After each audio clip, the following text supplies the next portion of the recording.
All right, I don't know if you'd call it a gift or not, but my gift to you, for lack of better words, is I'm going to talk till 4, and we're going to take a break, and after the break, I'm going to give you your homework, and the rest of the period's yours. So it's been a long day. So I want to see how much of this stuff I can get through. So I'm on Chapter 4 in your book, our PHP book, and I'm on page 73.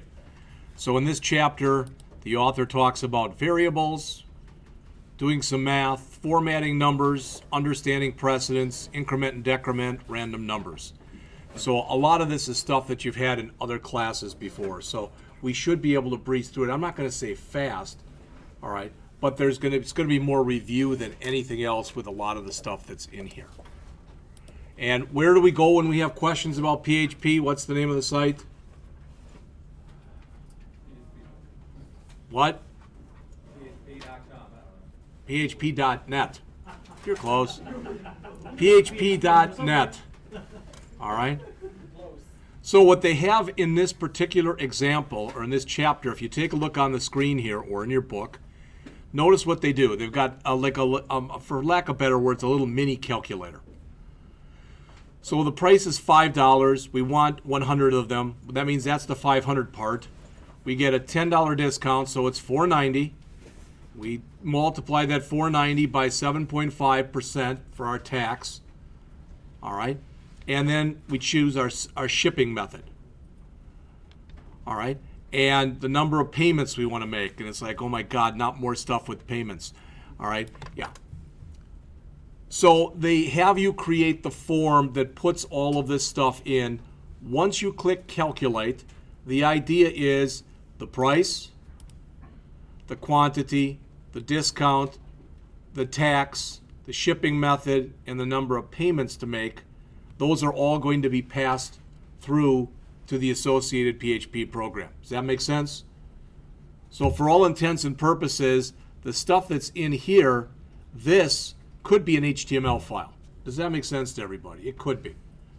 All right. Sometimes people ask, well, is it advantageous to make that a HTML file and then a PHP? Eventually, we're going to have probably just one file where we'll put all of it in. All right? You'll see what that is as we go on. So they have you create it. Again, I don't think there's anything here as far as creating the form that you don't already know. All right?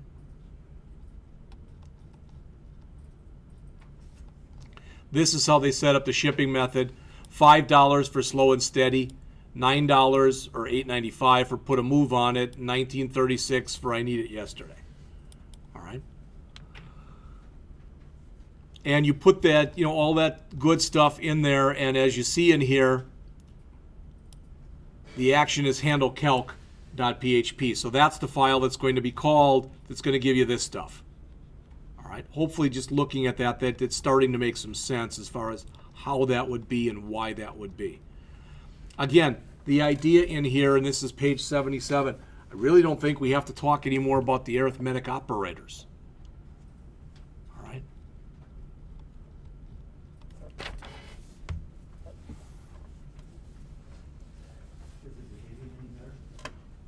Okay, another trick you can try. Write the formula on a piece of paper, have it dump your values out, and do the math with the calculator. And look at it step by step and see if you can figure out why it's... There you go. And if you're not getting the same answer on a piece of paper as you are in the calculator, then there's something with order of operations you're doing wrong. You can probably resolve with parentheses. All right, so looking up on the screen there, does what's in blue, is that making sense now? It's basically saying that our method that we're using here is post. And what we're doing in each one of those lines is we're coming in and we're copying the information over from our form, and we're making a copy of it, and we're assigning the copy or aliasing or whatever we want to call it to a local PHP variable.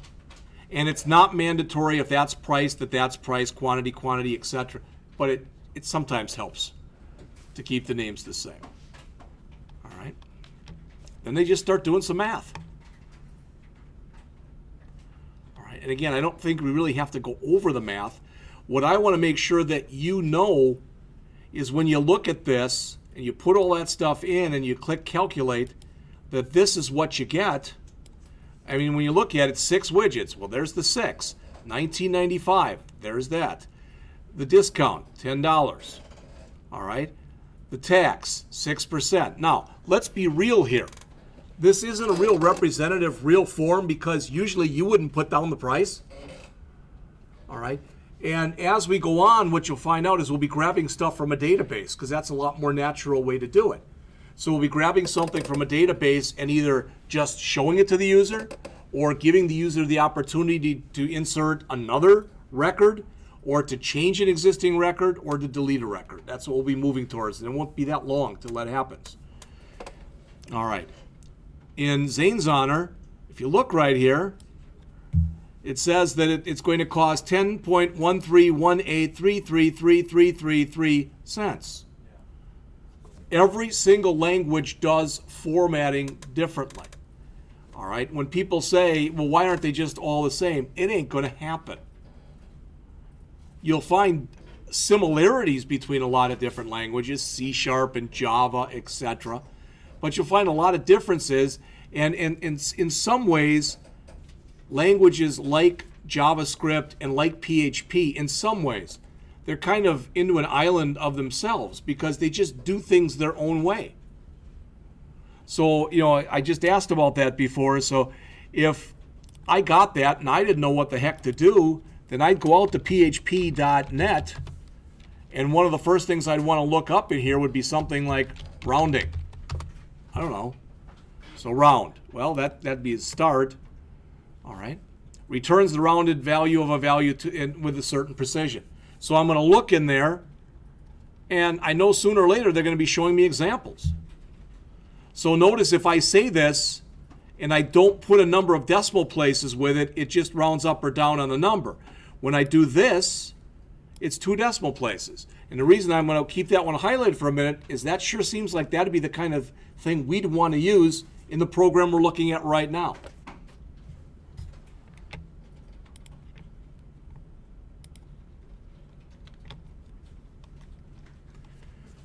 So same stuff I just mentioned to you. Okay, so he comes in here and he does the formatting. There it is.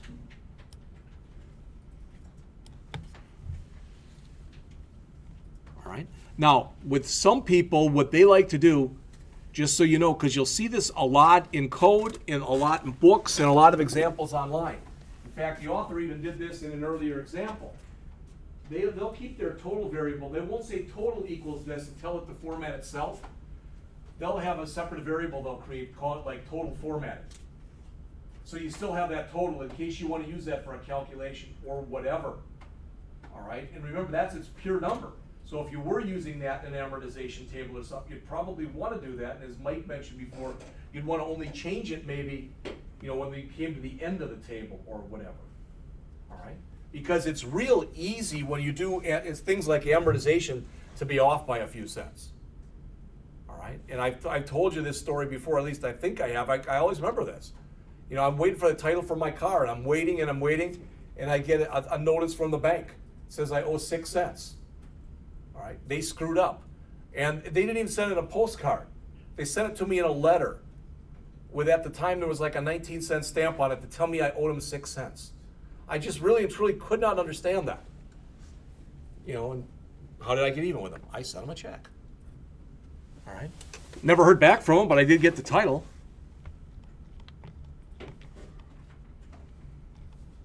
All right. We all know precedence, correct? If you didn't, maybe some of you are learning it in this assignment. You can always use parens. Part of the problem is when you start using pow and a bunch of other stuff. So when you're using that power function, what are you doing? You're saying, I want to take this number right here, and I want to raise it to that power, correct? And that number that's right there can be an expression. So, when you start doing those formulas, sometimes it's really hard. You can have everything in there correctly, but you can have a parenthesis, one space before or after where it should be, and it can screw everything up. It really and truly is not hard. If that's the case, then the recommendation is to try to build it piecemeal. Instead of having something that looks like this, x equals a plus b minus c times d raised to the f or something like that, do part of it first. Figure out what the order of precedence you want is, and then just break it down into a series of steps. All right? If that makes more sense to you, then do it that way.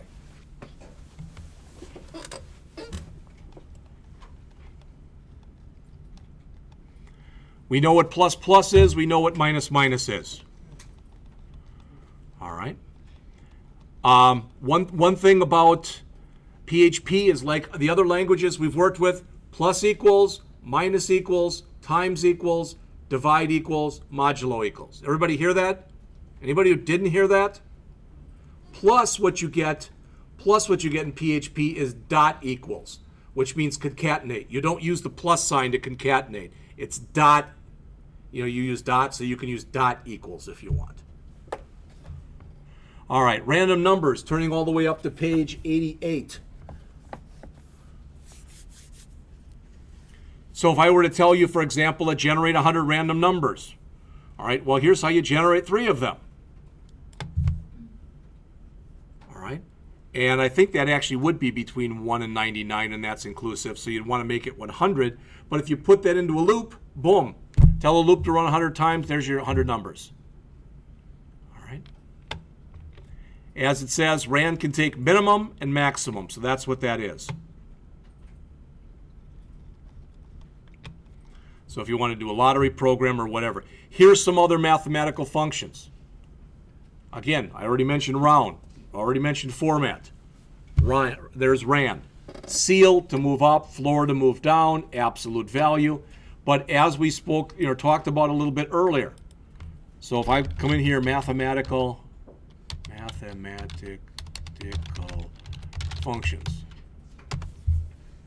All right. Somewhere, all right, doesn't exist. Closest matches. All right. So if I come through here, I might have to, let's see, I can go to the documentation and check in there.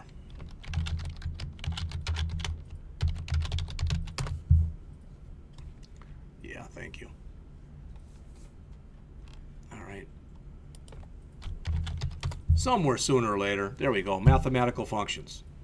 So when I put math in, it found it. When I put in mathematical functions, it didn't find it.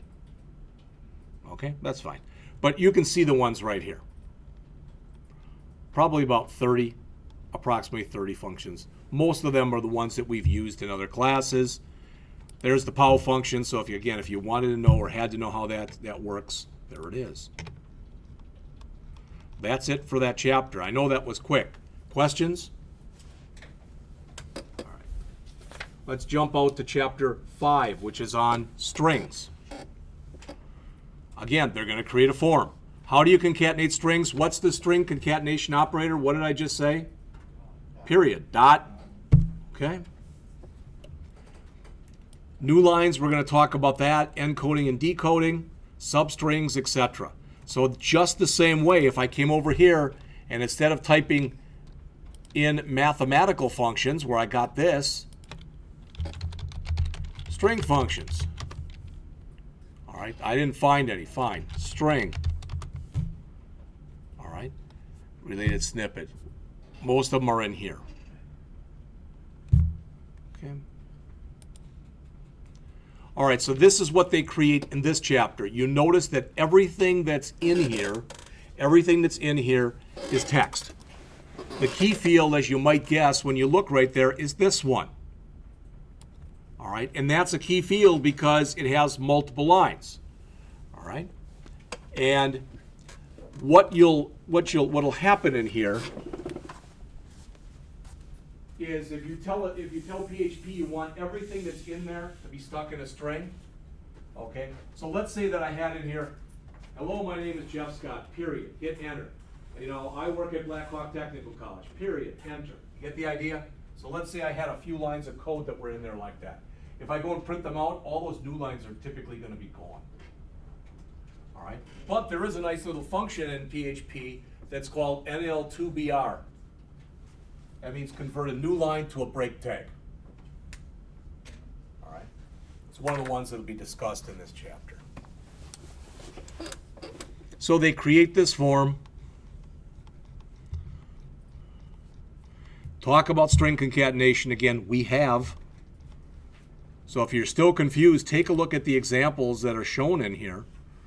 All right? And there it is, NL2BR. It says it will be discussed in detail next. I don't think that's here. I think it'll be on the next page. Handling new lines. There you go. It says a common question beginning PHP developers have involves handling new lines and strings. And the text area is an example. To create the equivalent of new lines in a rendered web page, we want to use a break tag. All right? And if we do this, again, that's going to convert all those new line tags into BR tags. All right? And there's the syntax for it, NL2BR. And they show you how to do it here. Again, you have no guarantee that if you don't do that, it won't come out as though it's one big line of text. All right? You're taking control over it, or at least some control over what's happening here. All right, jumping all the way up to page 100. HTML and PHP. All right, everybody see these in blue here? This is important stuff. We've talked about this before, that if I've got a form like this form right here, if I'm able to put something in there that's bad, like a script tag and some JavaScript and then an ending script tag or whatever, that's a bad thing. All right, because that says that it's possible for somebody to do what's called injection, where they inject garbage, all right, into your system. So there's a few things that you can use to do this, or to get rid of it. HTML special chars converts certain HTML tags into their entity versions, or HTML entities, which converts everything. So in other words, and you already should know this, but it takes this, a script tag, which could potentially be damaging, and it converts it into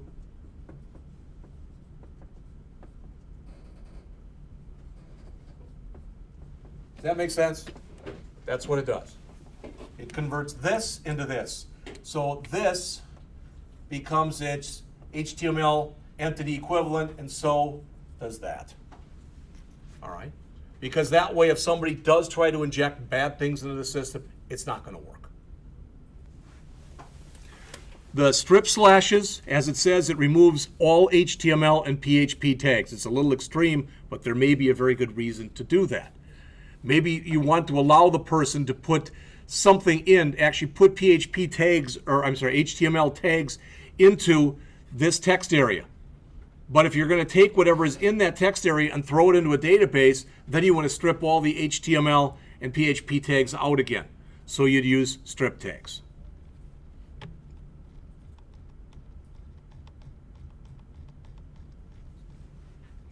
Encoding and decoding strings. Up on page 103 here, notice what it says.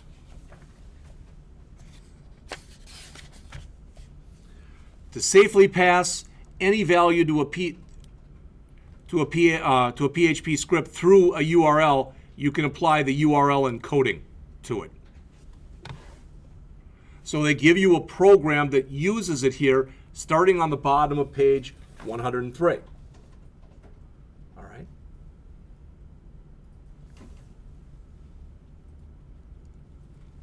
So in the example that they have right here, by using this, the name and the email, as it says, this script will pass these two variables onto a second page. In order for it to do so, they must both be encoded. So you can stick in URL encoding to tell it to put in encoding. On the other end, there's a decode that you can use to remove the decoding. All right, and as already mentioned previously, I go out to URL encode, there it is, a little explanation, the syntax, and some examples.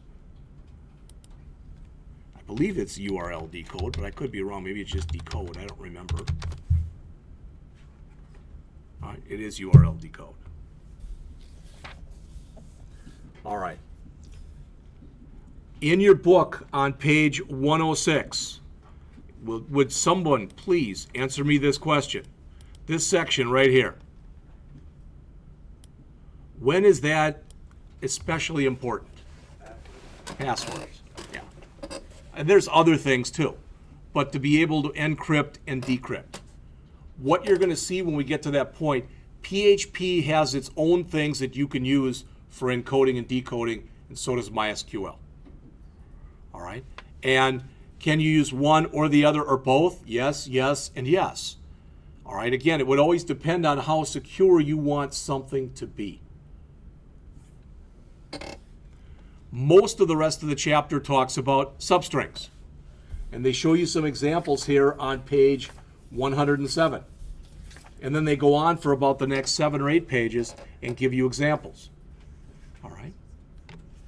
Have we, hopefully at least, we've talked about that function in other classes, that string compare. So it'll compare 2 strings. So if I've got 2 strings and I've got, for example,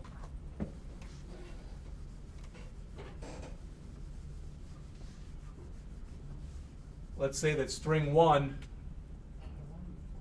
equal Bob, and string S2 equal Mary. All right, if I run string compare on there, if I compare Bob with Mary, actually Mary is greater because M is greater than B is. Does that make sense? All right, so when you compare 2 values, if value 1 is greater than value 2, all right, then what gets returned is usually it's a positive number, but usually what gets returned is positive 1. If you're comparing 2 of them, if value 1 is equal to value 2, you typically return 0. And if value 1 is less than value 2, you typically return negative 1. And that's the basics of string compare that's right up there. You can see some of the rest of them, and there's more. String compare, as it says, there's string n at compare. It says it's similar, but it's linguistically more precise, and you probably want to use the ones where case doesn't matter. All right, so there's a bunch of examples there. We're not going to do a lot for a while, at least with strings, so it's not that big a thing one way or the other right now. All right, like I said, that's pretty much it for that chapter. All right, again, we can bop through this control structures, and we're done for the day. All right, and it's not a super long chapter, so hopefully this won't take very long. All right, if works the same way that it does in any language. The else works the same way. One weird thing in this language, and to me it's weird, maybe not to you, when you use else if, you've got your choice. You can run it together and make it 1 word, or you can make it 2 words. They're both considered keywords in the language. All right, it doesn't care. The switch works basically the same way that it does in Java. The for loop works basically the same way that you've had it in other classes that we've gone through. All right. So what they have in here is now they're combining some stuff. So notice there's an email address, a password, a confirm, the year you were born, pick a favorite color, and agree or disagree to terms. All right. So when you start looking through this, the idea is once we get up here, you're going to start using some code. And they start this on page 119. With the if statement. The condition must be in parentheses. It's a Boolean condition or a Boolean expression, so it must be true or false. I don't care, I've said this before. If you want to use that style for putting in your curlies, that's fine. That one's fine, as long as you're consistent in the way you do it.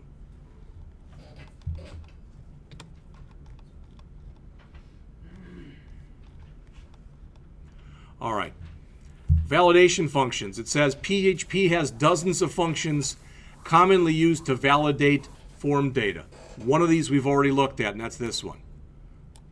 As it says, empty checks to see if a given variable has an empty value. Now look at this because it's important.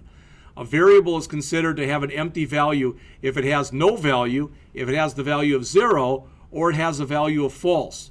Otherwise, it's considered to be true. So they give you some examples right here. 0, if you say empty, that's going to be true. Of course, that would be false. And notice that that's true. But normally when you put in single or double quotes and you put a bunch of spaces, that instead of being true will be false, unless you run the trim function on it first. All right. We've talked about is set. You've seen this. It says it's almost the opposite of empty. Whereas empty is checking for the absence of a value, is set is basically checking for the presence of a value. And as it says, there's a slight difference. Is set returns true if the variable has anything, including 0, false, or an empty string. If it does not have a value, it returns false. And they show you some examples here on the bottom of page 122. Now you should be able to, hopefully at least, if you look, this is page 123. So if you look at the code right there, the stuff that's in gray, that should make sense to everybody in here by now. It really should. That's checking, again, for the absence of anything in an email field or in a password field. And if either one of those are empty, you're going to send a print statement out. Class is error, so it'll probably be red and bold or something like that, that says, please enter your email address and please enter your password, one, the other, or both. What's that $OK equal false? Anybody want to guess? Boolean? It's a Boolean, but probably what is it? It passed all validation. Yeah, it probably didn't, you're saying it didn't pass validation.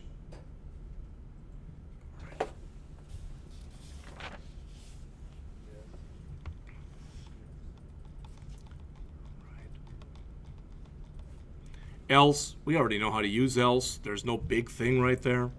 So there's the if and the else here on page 127. Again, you should all be at the points in your careers here now that you can look at these lines right here that now are in a kind of a bad blue, and those should make sense to you. There's really nothing very difficult about that. All right? You're figuring out a birth year. So as long as what you put in was numeric, your age equals, now it would be 2015 minus whatever year you put in. Now, that is not doing a reasonableness check right there. If I put in 3,000 right there, it would probably take it. And it would say, like, I'm what, negative whatever, negative 985 years old or whatever. So there's difference between a reasonableness check and a check for validity. All right. Now, notice what it says. If you're working with dates, kind of a neat built-in function into PHP. This is page 128 in the book. And the author mentions another good validation function is check date. You can use it to confirm that a date exists or existed in the past. In other words, it's checking whether or not that date was valid. So if I wasn't sure that a certain year was a leap year and I was checking for February 29th, I could run that through check date. And again, as we have been doing, I can come back to here. Check date. There you go.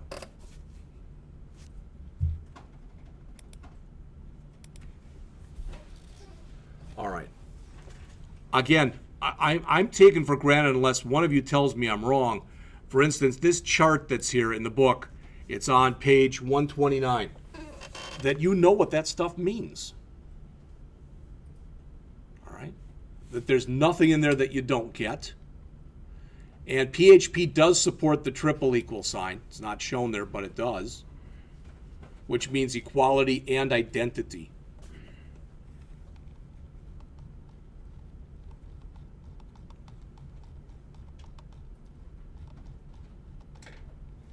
Totally fine to nest conditionals. Again, all stuff we've had.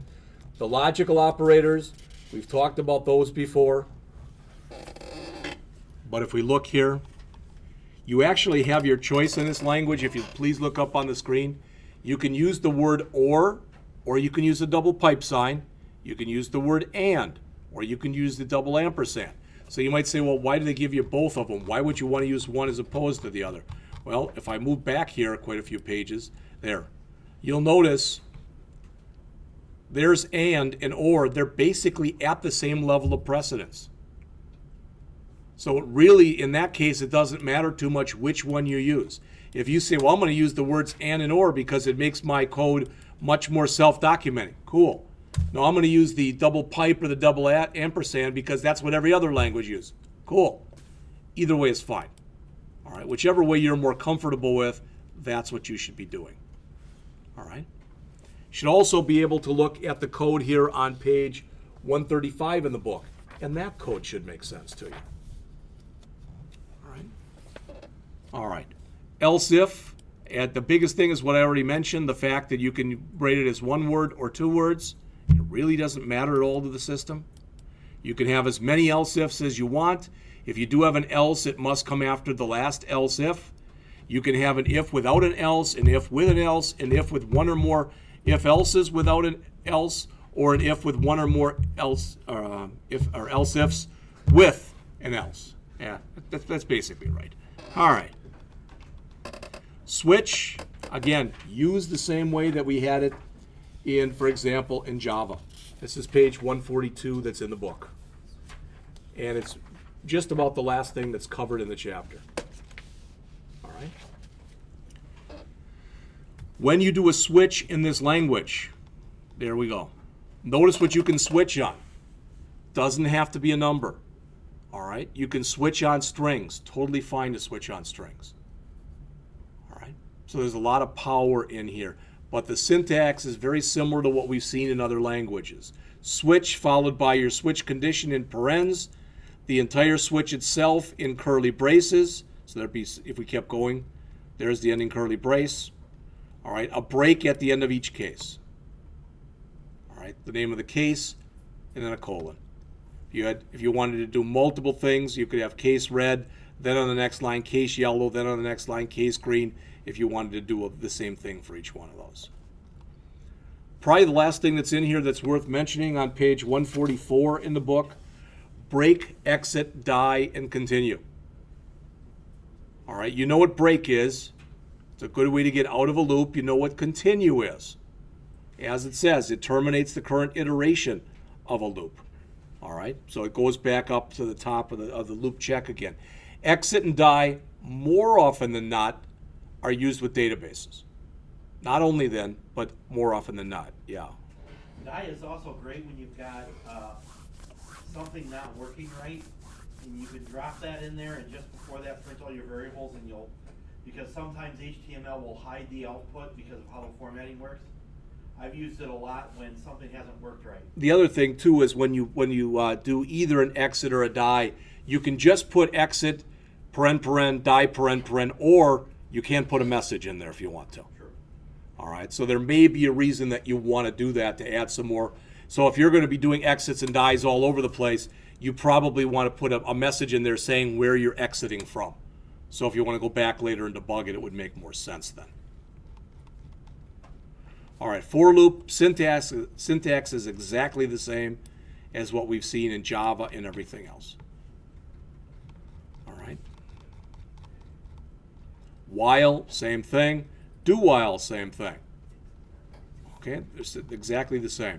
I'm going to stop here, and before we do, we're doing great time-wise. So what I'm going to do is I'm going to hand out two things to you. I'm giving you more handouts than I've given in a long time. All right? And I heard Micah say when I handed out last chapter, it was either Micah or Zane, one of you said, well, this is almost the same thing that we had in the last chapter. These are the exact same specs, but I did add a couple more for you to work on. One of them is that guessing game. I put a little caveat on there, so we're going to talk about it in a minute. Another one is a little bit of work with prime numbers. I mean, you're all at the point where, to me, one of the things that's important is you being able to write a fairly complex app like this loan app, be able to continue to add stuff to it, understand what it is, and be able to do it in multiple languages. All right.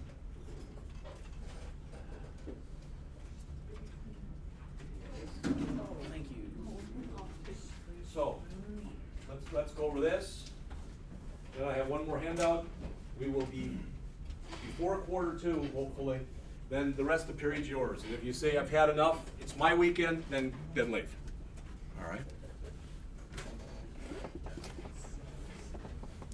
So we're up through chapter 6 now, which is good, which means we're about a third of the way through the book already. That's good. All right. So, same kind of thing. I expect you to use some kind of coding standard, variable name self-documenting, constants, and user-defined functions when possible. Now, notice I put this in here because that isn't on any of the other ones. You don't have to do this. This is chapter 8 in your book. So if you want to do a little bit of looking ahead, and rather than writing multiple files for each assignment, if you'd like to see if you can put it all into one file, you can look at chapter 8. You don't have to do it.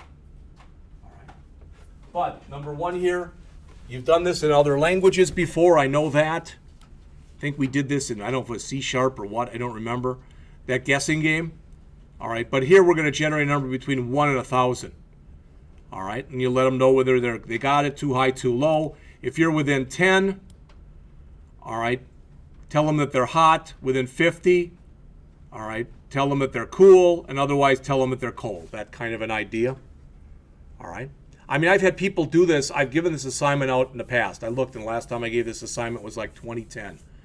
All right, and I had some people, what they did was instead of saying they were hot, etc., they would literally, if you were within 10, they would change the color using CSS and it would make it red. All right, if you want to do that, I don't really care. You can do it any way you want to. All right. Write a PHP program for number 2 that asks the user to enter a beginning number between 1 and 10,000 and an ending number between 1 and 10,000. Determine and print all of the prime numbers that fall within that range. All right, give me the number of numbers you read, the number of primes you have, the number of non-primes you have. All right, ideally, you'll only go as far as checking through the square root. And we just went over a thing in C the other day that was similar to this. All right. Finally, number 3, that's a repeat. That's the exact same thing. So page 2 is the exact same thing that you've had in the other languages, except, well, I shouldn't say write a C program. So now one of you will turn it in and go, I did do it. What you said on your specs was write a C program. All right? I did exactly what you said. Yeah. And you'd be right. So I'm going to change that right now.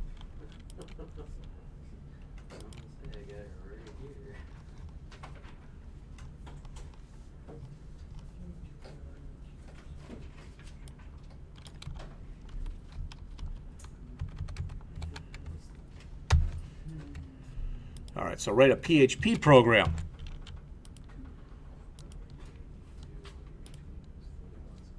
Of course, I would have to discover that right after I just went and threw it out onto Blackboard, but that's fine. Go back and change that.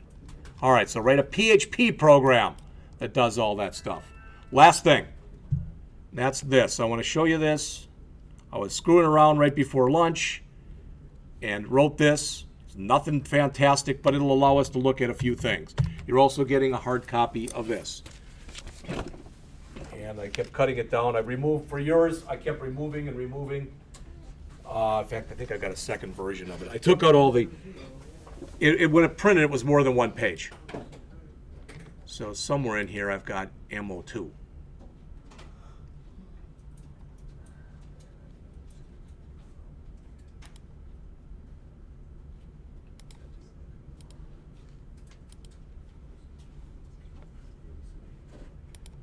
There it is. When did these one due? Doesn't it say it on the bottom? It doesn't say it on the bottom. It's due right when the other ones are. They're all due the 4th. All right. Everybody hear that? Because I guess I didn't put when it was due on there. They're all due. They're all due October 4th.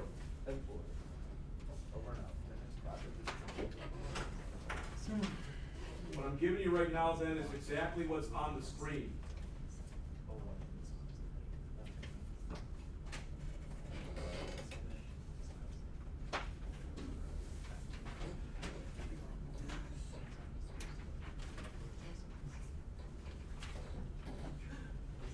All right. Try to keep this short and sweet.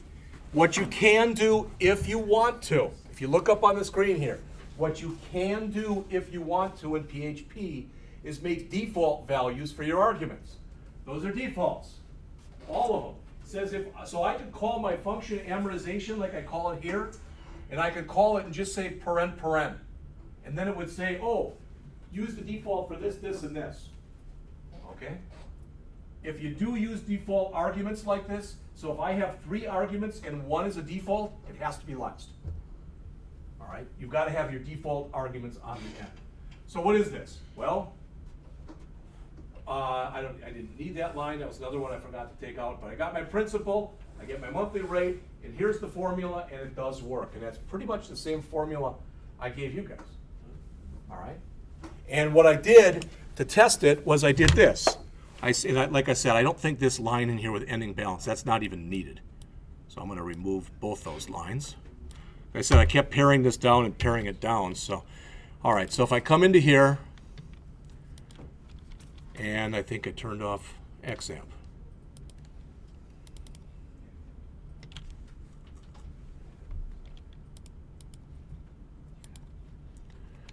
HTTP, I don't even need the HTTP, localhost / I think I called it ammo2.php. All right, the monthly payment is 87, everybody see this? 87.45. All right, and I'm going to put in here loan amortization. Boom. I'm going to grab the first one I see online, and I'm going to put in here 1,000 for a year at 9%, and I click calculate, 87.45. So 87.45, 87.45, which says to me it worked. All right, I would try it, of course, on a few more values, check and make sure. So when you're doing this, just like for the other classes, please make sure that you handle weird situations. Don't allow negative numbers, that kind of thing. All right, that's it. I'm done. You're done.